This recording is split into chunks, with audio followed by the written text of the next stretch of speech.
A graça e a paz de Jesus, amados, retorno do nosso pão da casa. Hoje nós estamos lendo Ezequiel, capítulo 43. E após descrever o templo na Nova Jerusalém, os capítulos 40, 41 e 42, o Espírito Santo toma Ezequiel e coloca ele junto à porta de entrada. E o que Deus queria conduzindo Ezequiel até a entrada é que quando toda a casa estava pronta, apresentada, a glória do Senhor veio e preencheu aquela casa, encheu aquele lugar.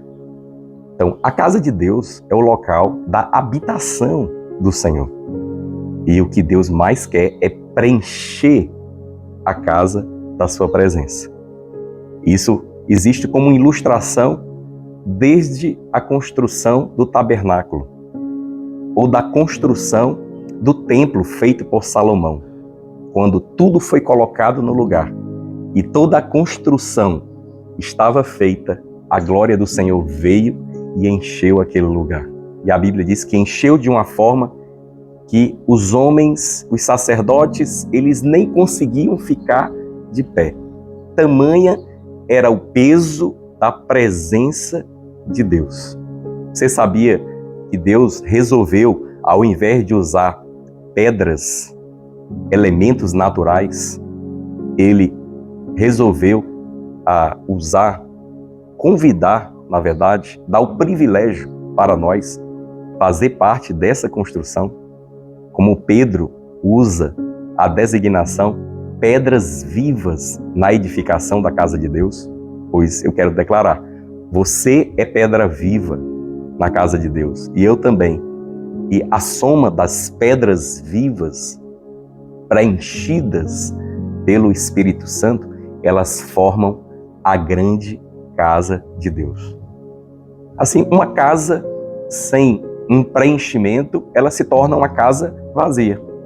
Por isso que você existe para ser cheio da presença de Deus. Então, há muitas coisas no mundo tentando preencher os nossos corações. Há tantas coisas aonde a nossa atenção é atraída. Mas, amado, só uma coisa vai preencher o seu coração.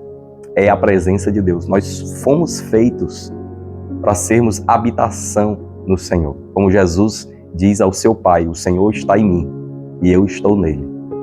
E nós, eu e o Pai, estamos em vocês e vocês em nós. Quer dizer, desde a eternidade, Deus habita um no outro. O Pai no Filho, o Filho no Espírito e o Espírito no Pai. E eles resolveram habitar em nós, fazer de cada um de nós parte dessa construção. Quando entregamos a nossa vida a Jesus, a palavra de Deus diz que o Espírito Santo vem habitar dentro dessa casa. A partir de então, eu me torno casa de Deus. Mas a ideia do Senhor de casa não é uma casa só individual, onde o Espírito Santo habita. A ideia da construção de Deus é a casa coletiva. É a casa onde o Espírito Santo habita em mim, ele habita em você, ele habita em nós. A grande casa de Deus. Por isso que ele diz que levou o profeta na porta e o Espírito Santo encheu a casa. E ali no interior, ele ouviu a voz. Quer dizer, Deus falou com ele. Onde é que Deus fala? Deus fala quando a sua casa fica cheia. Quando ficamos cheios do Espírito Santo, Deus fala. Tantas pessoas procurando sabedoria, graça, direção. Mas, amado, quando é que nós temos isso? Quando essa casa é uma casa de adoração. Quando ela se enche da presença de Deus, as direções, a sabedoria do céu, tudo que é necessário vai vir. Por quê?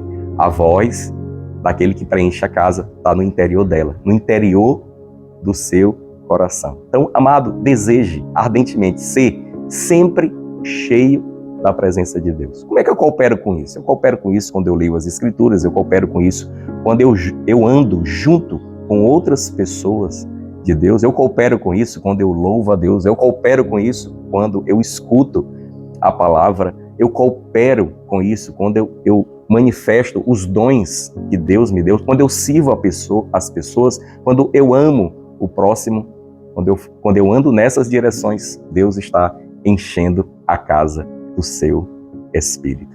Amém, meu amado? Então, Deus te abençoe. Receba o pão da casa.